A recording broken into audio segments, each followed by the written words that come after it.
Magandang araw sa inyo mga kasabong and welcome back ulit dito sa ating YouTube channel na Logis CCU Academy. Master Marcos ulit ito ng Team Logis. Tara, kape tayo. Dahil breeding season na naman, pag-usapan natin sa video episode na to ang pag-i-infuse ng manok. So ano nga bang kailangan nating pang-infuse na manok sa mga existing line natin? Is it the old line or is it the upgraded line? Kasi marami ang medyo nalilito sa difference ng old line or upgraded line or new bloodline. So maraming nalilito sa pag-usapan natin. Now, pag sinabing old line, ito yung mga manok na sinabi nating sinauna, old line.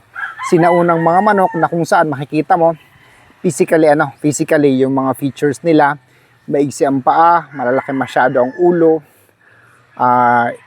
laylay ang pakpak, makakapal masyado ang balahibo. Ito yung physically mga old line na mga manok, parang mga pato, ika nga. So those were the days, those were the past generation bloodline na sa panahon ngayon, pagtatawaran mo na, sa panahon ngayon, parang iisipin mo wala na siyang gamit.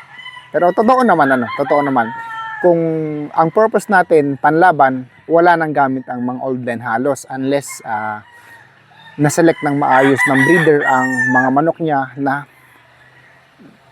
naging mas maganda na, naging posturado na sa labanan ngayon.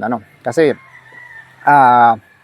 pag sinabing old line, kadamihan ng mga breeders, ang hinahanap nila is dugo or bloodline or genetics. Genetics. So para sa akin bilang breeder, yun ang hinahanap ko sa panahon ngayon. Dahil kumbaga, sabi ko nga, yung sabong ngayon, yung sitwasyon ng sabong ngayon, yung competition ngayon napakahigpit, nag-evolve na ng husto, masyado nang mabibilis ang manok, masyado nang malalakas. So yung manok nung unang panahon, hindi na siya kayang ilaban sa panahon ngayon. Napakahirap ng manalo ng mga old line sa mga top level competition sa ngayon. So ang ginawa ng mga breeders, ang mga old line dinevelop nila hanggang sa nakapag-come up sila ng mga manok na applicable sa panahon ngayon.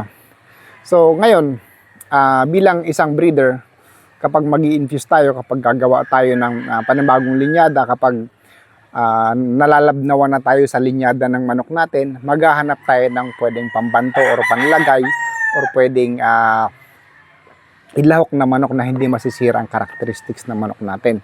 So normally, ang fall guy natin is the old line, the old breed.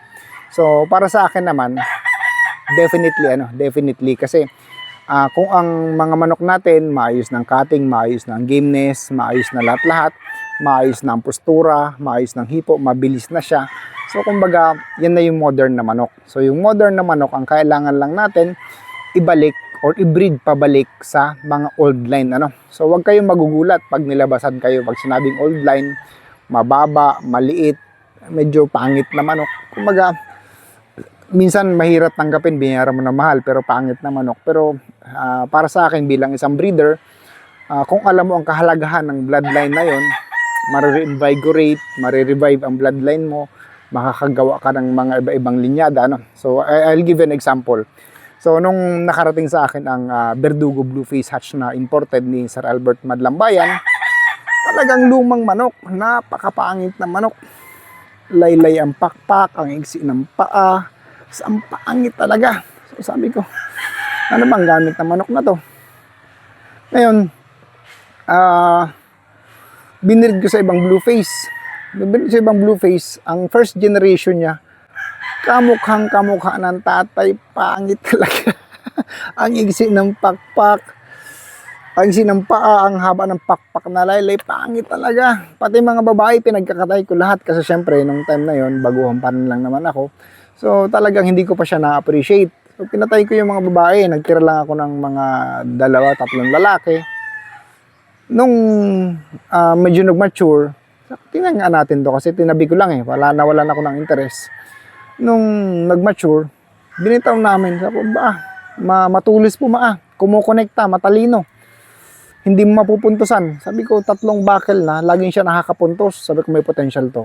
So, tinignan ko, hinanay ko magkakapatid. Binibitaw ko magkakapatid. Sabi ko, mukhang okay. Talagang the same ang karakteristik, ang palo. So, sabi ko, ibig sabihin, doon na ako nalilinawan na paunti-unti na very potent nga ito. Old line nga siya, pero sabi ko, kaya ko tong i-develop. Kasi nandun ang hinahanap ko, yung tapang, yung talino, yung cutting.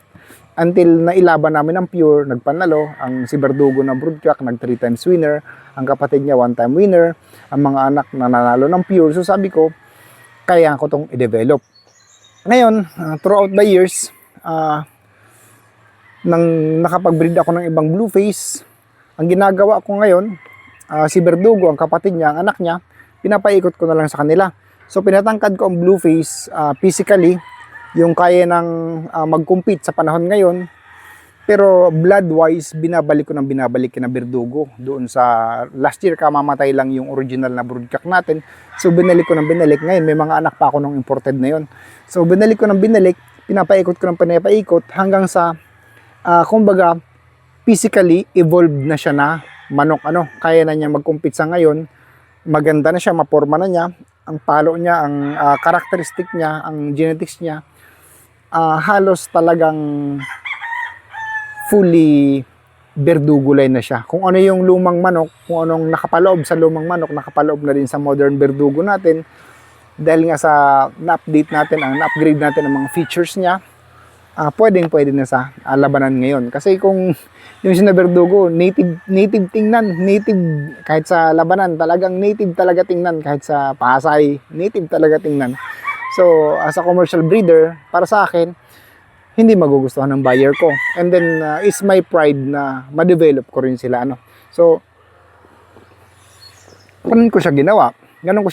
Kumbaga, na-upgrade ko siya into modern. Then, after that, nakapag-develop din ako ng ibang linyada galing sa kanila. So, na-develop ko ang Airwolf. Ngayon naman, na-develop ko ang Majin Bulay na mga straightcom na nagparating sa atin sa Grand Finals last year sa Bakbakan sa Pasay. Nakapag-champion ng 7 Stag, Majin Bulay. Out of blue face, lahat may kabit ng blue face yun. So, tingin ko, I'm on the right way. I'm on the right track sa pag-develop sa kanila and pag-retain sa kanila. So, as to question, kung ano yung gagamitin natin pang-infuse bilang breeder, kung may pangit na manok na old line, maniwala kayo kasi old line talaga yung pangit na yan. Pero, sa mga katulad ko, sa ibang breeders din, nagtatabi sila ng mga pangit na manok, ng mga old line na manok dahil nga, sila yung source ng genetic deposit. Kumbaga solid ang genetic component nila. Kaya every time na parang napapansin ko, sabi ko, itong Verdugo ko maganda na to, gusto ko ng palo, papalalimin ko pa, ibabalik ko ang modern Verdugo sa old na Verdugo. Parang ganito, parang paggawa yan ng probiotic solution. Meron tayong isang timpla. Yung timpla na yon, kukuhan natin ng panggamit, pero meron tayong hiwalay na timpla talaga na hindi natin kinocontaminate, hindi natin talaga siya hinahaluan ng iba.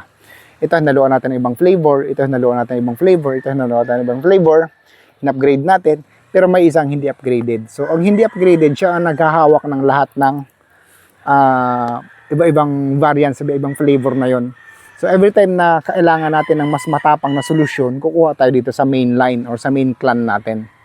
So, abangan nyo guys, meron tayong paparating na video training and seminar. Online to, anytime pwede nyo ma-access. Nasa website, para sa mag-guide kayo sa breeding program and breeding system na ginagawa ko, dahil ito, kumbaga, natawa ko dahil as a young breeder, isang pattern lang din naman ang sinundan ko, kung ano yung ginagawa ko nung umpisa. Nakagawa ako ng Airwolf line, nakagawa ako sa dome ng Relentless Dome. Ngayon naman nakagawa naman ako ng mga Harold Brown Gray, nakagawa naman ako ng Majin Bulay. So, same pattern lang ang ginagaya ko. Same pattern lang yung sistema ko sa breeding. So, i-share ko yan doon sa video trainings natin. Pero, yun nga, as to infusion, as to pag-develop ng manok. So, sa mga manok na may mga matatangkad na, kunyari, manok mo matangkad na, maganda na, magaling na, gusto mong mas mapapuro, gusto mong mapalalim, pwede kang bumili ng mga old line sa mga selected breeders na meron pa. Kasi karamihan wala na eh. So sa akin naman, ang purpose ko nun, pag lumabnaw na yung mga iba-ibang variants ko ng bloodline na na-develop, meron pa rin akong babalikan, meron pa rin akong ipapasok na hindi gaanong malayo ang dugo. So yun lang naman ang purpose ano. So wala namang ibang purpose noon, hindi naman ang purpose ng panlaban, hindi naman ang purpose noon pang commercial. Ang purpose noon just to maintain. Kasi napakahirap ng kumuha ng mga authentic na old line sa panahon ngayon. Sa US and everything, lalo sa US may crackdown na may crackdown na ng mga manok. So nakakalungkot pero wala tayong magagawa. It's part of the process. So kumbaga, since napakahirap na, kailangan nating pangalagaan ng mga old line natin. So kung meron tayong mga old line na manok, kailangan pangalagaan natin, i-treasure natin, i-preserve natin, and as much as possible, huwag nating i-dilute. So sa akin, mga old line ko ng Verdugo, meron pa rin.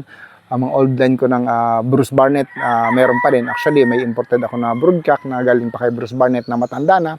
Bukod doon sa 10 years old na galing kay Madlambayan at saka sa anak niya na 8 years old.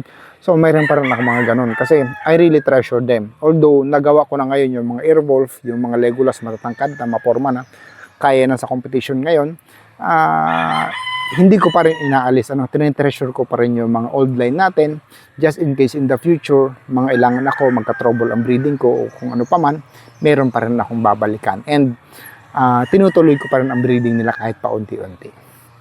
So ayun na. So maraming salamat sa inyong lahat. Hanggang sa muli.